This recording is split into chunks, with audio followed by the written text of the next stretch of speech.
Baik, pada video kali ini saya akan membahas materi analisis regresi dan korelasi pada mata kuliah Statistika Informatika.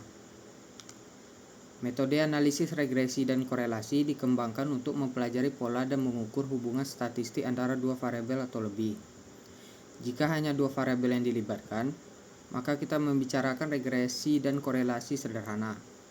Sedangkan jika lebih dari dua variabel yang terlibat, maka kita membicarakan regresi dan korelasi berganda.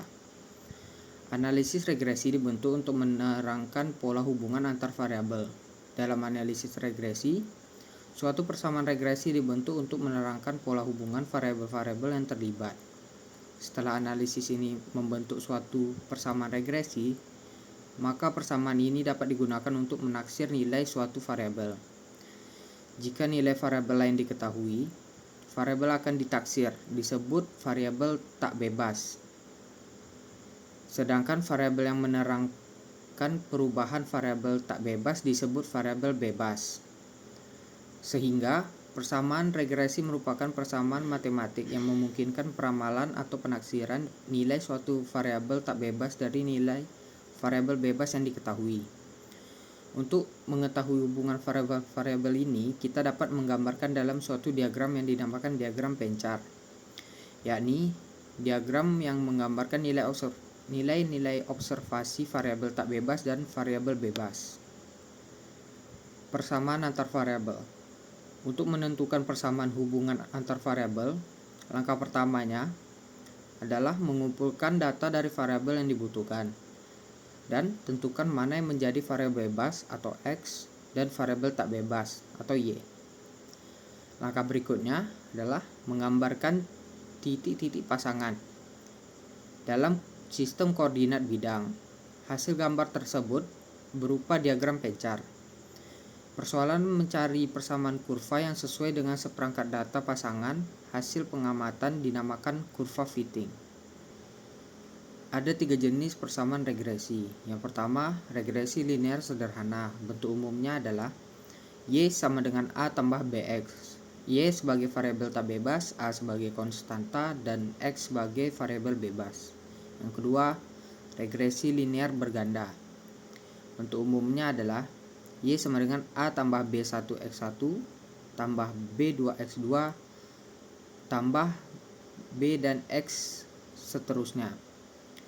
Y sebagai variabel tak bebas, A sebagai konstanta, X1 sebagai variabel bebas ke-1, X2 sebagai variabel bebas kedua, XK sebagai variabel bebas seterusnya, B1 sebagai kemiringan ke-1, B2 sebagai kemiringan kedua, dan BK sebagai kemiringan seterusnya. Yang ketiga, regresi non-linear atau eksponensial. Bentuk umumnya adalah Y sama dengan ABX atau log Y sama dengan log A tambah X log B. Lanjut, regresi linear sederhana. Analisis regresi linear sederhana adalah analisis yang menerangkan pola hubungan antara satu variabel tak bebas Y dengan satu variabel bebas X. Metode kuadrat terkecil atau least square method merupakan metode paling populer untuk menetapkan persamaan regresi linear sederhana. Lanjut ke koefisien korelasi dan determinasi. Koefisien korelasi merupakan ukuran hubungan linear atau derajat keeratan antara variabel bebas X dan variabel tak bebas Y. Nilai R berkisar antara min 1 sampai positif 1. Nilai R yang positif ditandai oleh nilai B yang positif, sedangkan nilai R yang negatif ditandai oleh nilai B yang negatif. Jika nilai R mendekati positif 1 atau min 1, maka X dan Y memiliki korelasi linear yang tinggi. Jika nilai R sama dengan positif 1 atau R sama dengan min 1, maka X dan Y memiliki korelasi linear sempurna.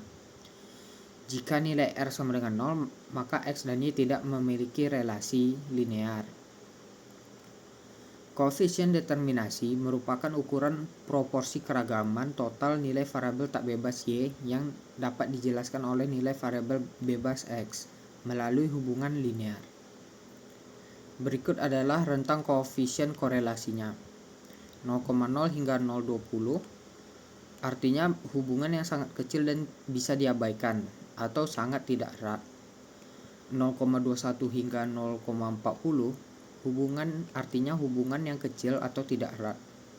0,41 hingga 0,70 artinya hubungan yang cukup erat. 0,71 hingga 0,90 artinya hubungan yang erat. 0,91 hingga 1 artinya hubungan yang sangat erat.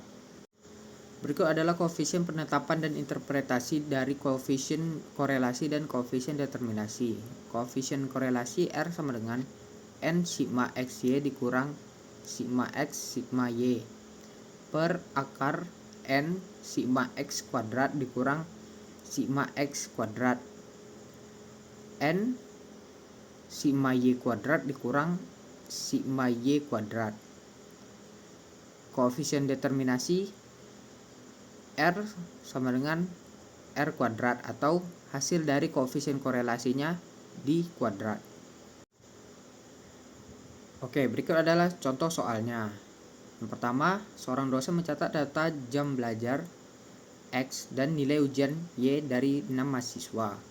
Mahasiswa pertama 2 jam dengan nilai 65. Mahasiswa kedua 3 jam dengan nilai 70. Mahasiswa ketiga 4 jam dengan nilai 75. Mahasiswa keempat 5 jam dengan nilai 78. Mahasiswa kelima 6 jam dengan nilai 85. Dan mahasiswa keenam 7 jam dengan nilai 90. Pertanyaannya, tentukan persamaan regresi linear sederhananya. Kemudian, prediksikan nilai ujian jika mahasiswa belajar 8 jam. Lalu hitung koefisien korelasinya dan koefisien determinasinya, lalu diinterpretasikan. Lanjut contoh soal kedua. Sebuah kedai mencatat suhu udara harian X dan jumlah porsi es krim terjual Y selama 5 hari. Hari pertama dengan suhu 25 derajat, porsi yang terjual adalah 20. Hari kedua dengan suhu 27 derajat, porsi yang terjual adalah 25. Hari ketiga dengan suhu 29 derajat, porsi yang terjual adalah 30. Hari keempat dengan suhu 31 derajat, porsi yang terjual adalah 35. Dan pada hari kelima dengan suhu 33 derajat, porsi yang terjual adalah 40. Pertanyaannya, tentukan persamaan regresi linear sederhananya. Prediksikan penjualan jika suhu udara 35 derajat. Hitung koefisien korelasi dan koefisien determinasinya.